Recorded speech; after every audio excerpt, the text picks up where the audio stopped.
السلام عليكم الخوت، كراكم دايرين بخير؟ لاباس عليكم؟ نتمنى انه تكونوا كاملين في تمام الصحه والعافيه وتكونوا كاملين بخير وعلى خير.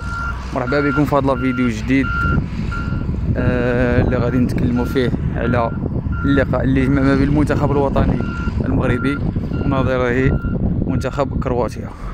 وقبل ما نبداو الفيديو ديالنا بغيت نقول لكم على انه هاد البلاصه اللي كنصور فيها انا الفيديو ديالي من دار الكبداني بالضبط، يعني البلاصه اللي كنتصور فيها الفيلم ديال فيلم انوال. يعني البطوله ديالو كانت ديال ربيع القوطي، ما عرفتش بالضبط الاسم ديالو، اللي كيحكي على السيره ديال عبد الكريم الخطابي، المناضل والمجاهد الريفي اللي ناضل ضد الاحتلال الاسباني، ضد المستعمر الاسباني. يعني في هذه المنطقه بالضبط تم تصوير الفيلم ديالو بهذه الجبال وفي هذه الارياف.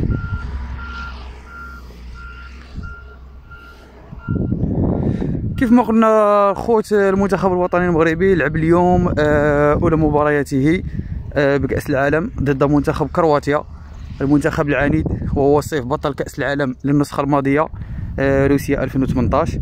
المنتخب الكرواتي الغني عن التعريف، منتخب كرواتيا الذي يملك اقوى وسط ميدان في هذه البطوله هذه، يعني مونديال قطر 2022. صراحه الله المنتخب الوطني المغربي من الناحيه البدنيه يعني كان مهيئ جيدا لهذه المباراه. يعني كما شفنا انه طيله 90 دقيقه ولا طيله 96 دقيقه المنتخب الوطني المغربي ما حبش من الجرا، واللاعبين كانوا في الطوب ديال اللياقه البدنيه ديالهم، لكن يعني المعنويات كانت طايحه والعامل النفسي ما خدموش عليه الطاقم التقني ديال المنتخب الوطني المغربي، بحكم ان المنتخب الوطني المغربي دخل بواحد المعنويات اللي مهزوزه شويه.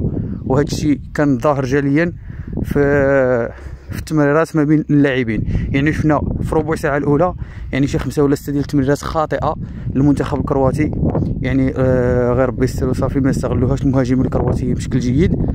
وهذا الشيء اللي خص يخدم عليه وليد الركراكي في الماتش الجاي ان شاء الله، يمكن ضد كندا، الماتش الجاي ان شاء الله ضد كندا. حنا كنا طامعين اننا نغلبوا هذه المقابله هذه ونفوزوا فيها باش تكون عندنا واحد لي 3 بوين ان شاء الله، تخلينا نلعبوا لي دو ماتش جايين ان شاء الله مرتاحين.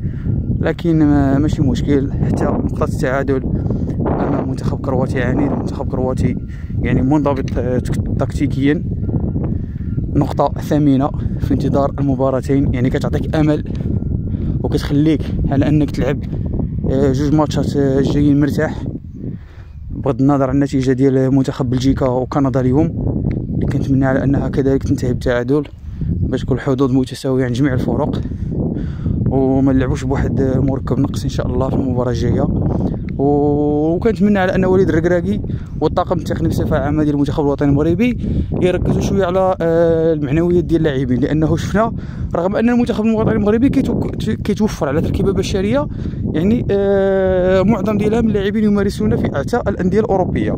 يعني نورمالمون هاد يعني هاد المعنويات اللي دخلوا بها المهزوزه ما خصهمش يدخلوا بها، يعني مولفين بالضغوطات، مولفين بلي ماتش اللي كيكونوا شويه يعني الريتم ديالهم طالع وشويه ديال ستريس كيكون فيها بزاف. يعني نورمالمون هاد المباراه هذه ما كانش خصها تاثر عليهم، بحكم انها اولى المباريات في المجموعه. يعني ماشي شي ماتش اللي كيما نقولوا ديال الديمي فينال ولا الفينال ولا شي حاجه اللي ماتش باراج، يعني كانوا يدخلوا مرتاحين.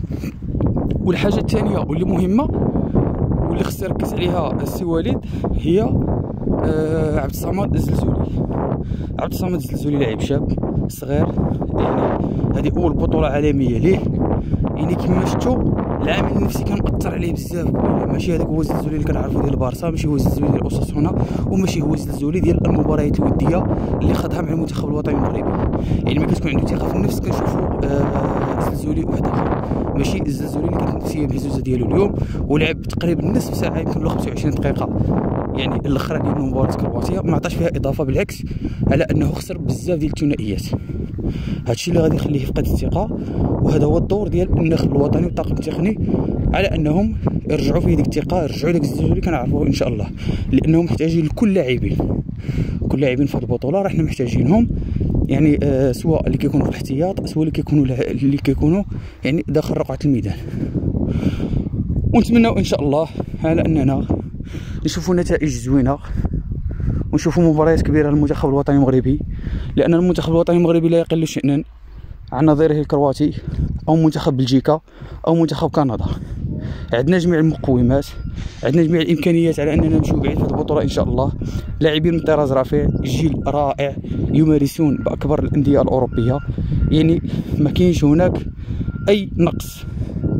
الحمد لله الجامعه كدير ما في جهدها باش اللاعبين يعني يدوزوا هذه البطوله في واحد الظروف اللي هي مرتاحه. بنيه تحتيه ديال قطر رائعه، ولا جينا للجو ديال الشرق الاوسط يعني الجو ديال الصحاري وداك الشيء، راه ماشي غير على المنتخب الوطني المغربي وانما على جميع الانديه وعلى جميع المنتخبات بصفه عامه. يعني باش نقولوا الدراسه الصهد على المنتخب الوطني المغربي ولكن كرواتيا ما عليهم الصهد. اذا هذا عامل مشترك، يعني الى اثر علينا خصو ياثر على غيرنا، وخصنا نكونوا اكثر واقعيه ونكونوا اكثر جرأه في المباراه الجايه ان شاء الله، ونتمناو خير. واخا غادي نكونوا دابا وصلت معكم النهايه ديال هذا الفيديو، وان شاء الله نتلاقاو في شي فيديو جديد ان شاء الله. تهلاو في راسكم الخوت، والله يعاونكم. ما تنساوش عليكم تشتركوا في القناه باش يوصلكم كل جديد ان شاء الله. كاين لا واحد البروجي كيتدار، نحاول نقربوا لكم. ها هما كاينين هنايا واحد الشانتي، ها هما هنا الارض دايره ما بين 3000 درهم حتى 6000 درهم المتر مربع. وياه 3000 درهم حتى 6000 درهم المتر مربع، الله اكبر. الحق باش نوصلوا للعصر. ايوا ما عرفتش الثمن باش من المعيار كيتخاد، ولكن طلب الله التيسير، الله يرزقنا حلالا طيبه.